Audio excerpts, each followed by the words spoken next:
আজ ১৩ ফেব্রুয়ারি ২০২২ খ্রিস্টাব্দ ৩০ মাঘ ১৪২৮ বঙ্গাব্দ রবিবার।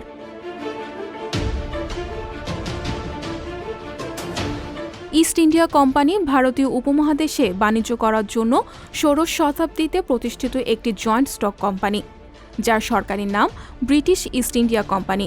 ১৬০১ সালে ১৩ ফেব্রুয়ারির এই দিনে ইস্ট ইন্ডিয়া কোম্পানি সমুদ্রপথে ভারত আগমন করে।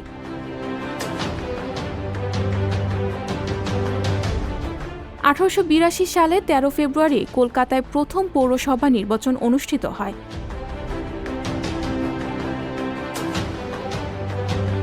১৯৭২ সালের ১৩ ফেব্রুয়ারি ঢাকা থেকে মস্কো সরাসরি টেলিযোগাযোগ স্থাপন হয়।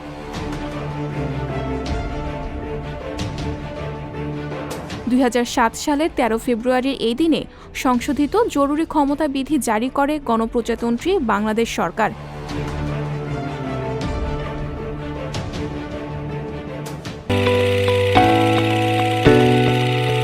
সংবাদ, ফিচার ও অনুষ্ঠানের জন্য ভিজিট করুন সংবাদ প্রকাশের ওয়েবসাইট এবং যুক্ত থাকুন ফেসবুক পেজ ও ইউটিউব চ্যানেলের সঙ্গে।